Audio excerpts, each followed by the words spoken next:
Good afternoon. I hope this video finds you well. I am Mutero Kwaru from The Moment with Rukwaru, your popular family therapist and relationship coach. This afternoon, I would like to discuss something very interesting on what causes prostitution in our society. Prostitution, the definition of prostitution is exchange of sex for money or monetary gains, but with no emotional attachment. Please, the underlying word there is emotional attachment. Many times there has been a confusion when people talk about somebody, Kiswahili word like Malaya. Malaya is not really a prostitute because there may be exchange of money, exchange of sex for money, but then there is an emotional attachment. For example, those people who go on long distance safaris and then along the route, truck drivers, they establish relationship with women in different journey points. Let's say they are going to Rwanda, they have stopover in Kampala or Busia or wherever. Then they have certain ladies where when it comes to the night, they stop over there. So you find that these people, they will not just be getting money, but then an emotional body develops. And so you see, this person cannot really say that she is practicing prostitution because there is emotional bond which has been developed. A serious prostitute should be, if I have to use an analogy, of going to an Asian shop or even an African shop and then you buy a shirt or a dress. You cannot imagine after a week going there and telling them, I've come to see how you are, how the family is, if you are doing fine. Those people, they will not be impressed by that attitude because it was strict business with no emotional feeling.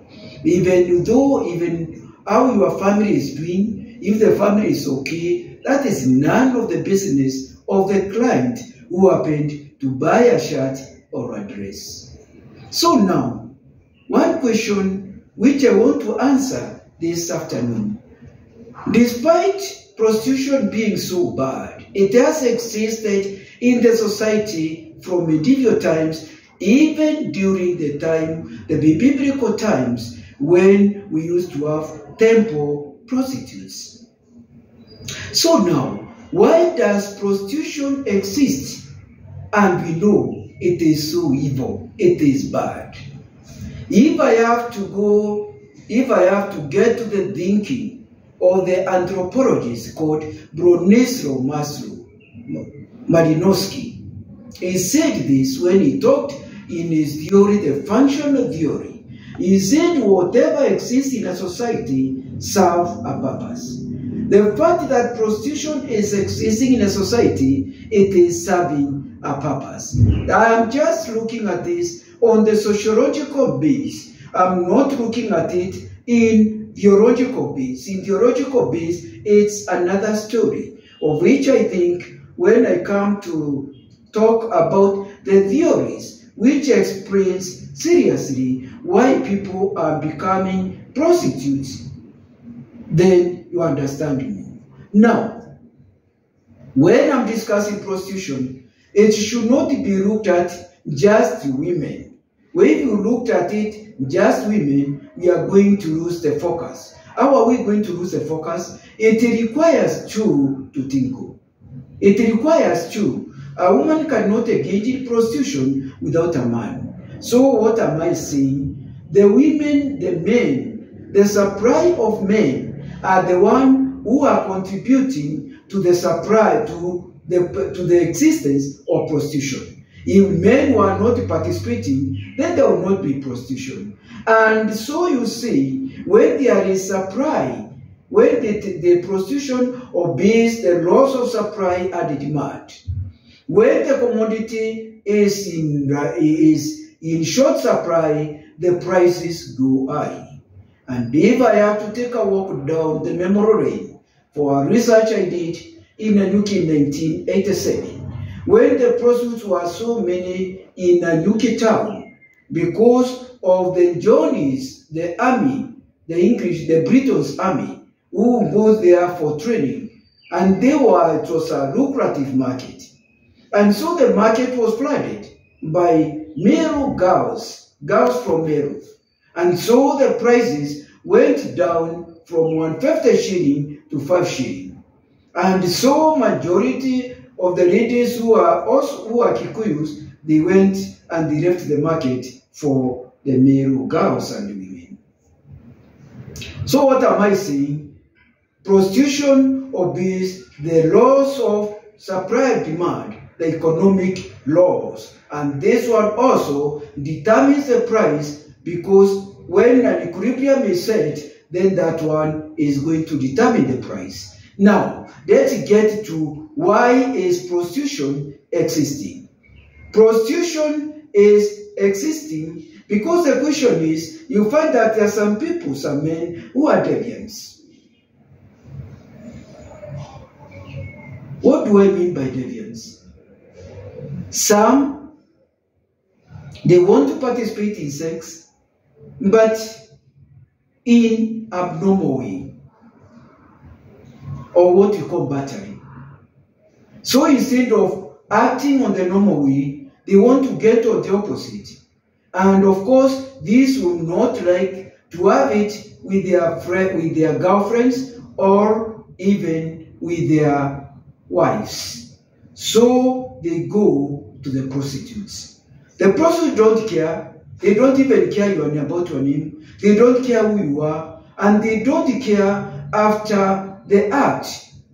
That one is, the chapter is closed. Probably even if you meet in 5 minutes, they will not even know you. The second one is the aspect of importance. If some men are doubting if they are normal, if they want to check if they are normal, the rightly place to go is to go to the prostitutes, because they would fear the embarrassment if they go with their girlfriends or even, yes. So the prostitution also serves this category of men. Then there are also some young men, what we call the gigolo. These gigolo are young men, very strong, who can perform well, and so some rich women who can be able to supply them with the trappings of the society: phones, shoes, cars, parents, in exchange for sex. So now what do I mean? These women, they are selling sex now to men. In exchange, they are selling it to men. The men, these young men, strong men, young men, are going to perform in exchange for sex.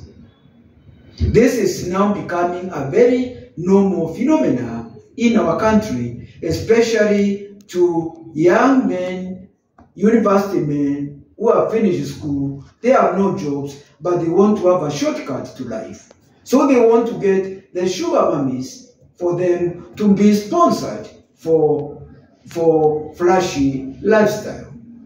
This is the equivalent to the sugar daddy complex. Now, another thing is, another reason is the aspect of finance. Some are from poor families. Some may not even be from poor families. They may be having finance, but they may be having a certain project. So now when they come to a certain project, you want a lot of money. So what do? You get a man, then the man give you money, then you give him sex. Then there is also the question of the nature of jobs. these people, how they end up to the prostitutes. Jobs like pilots, it's constantly moving. Air hostesses, the sailors, people going out for conferences, people going out for studies, the watchmen, people in peacekeeping missions, they are going to be away from their wives. And so now, prostitution plays a role to take care of these temporary services for these men. Then in a society, we also have the supermen. The supermen, these are people who are very, very abnormally sexually active. Not even the question of drugs. Of course, some can take drugs. And these people, we call them satiasis. With the women who have got exceptional sex demand, the libido is very high, we call them nymphomaniacs. So satiasis, they may not be satisfied by their wives or their girlfriends, so they go to the prostitute who won't mind. And you see also men who have also taken drugs. They would drink drugs like the blue pills or call it Viagra for easier way of understanding. So they are going to go to the prostitutes. Their wives will not accept that. Their girlfriends will not accept the issue of Viagra. They are going to be straight. So they end up with the prostitutes. Then there is also now the aspect of the 30 years and the 40 years issue. Now, in 30 and 40 years, the women's sexual drive peaks. And the men's sexual drive in 30s and 40s, to a greater average, they go down. So men in 30s, less than 30, they are very, very sexually active. And now if they have got married to women who are less than 30, who are not very demanding, they are likely, some of them, they are likely to end up to the prostitutes whom they feel they are going to satisfy them. Of course, some will also go to the prostitutes for adventure. They will go for adventure, and that one is, they are going for adventure. It's not that, you see, there has been an exposure with pornography. The aspect of pornography is also contributing to the aspect of prostitution. And you see also the aspect also of socialization. You are being brought up in a family. Single family, may not even be necessarily single, and your mother has been involved in prostitution and you knew it. And she has done well. So why don't you involve in it, and then probably you can come up with a business empire. This list, or rather this video, has not exhausted the reasons for prostitution. Just if you have not subscribed to Movement with Rokwaro, please do, as I'm going to discuss further on theories which leads people to prostitution. I would really be glad if you leave comments to my YouTube channel for my action. Otherwise, thank you very much for listening to me. I value you. Adios.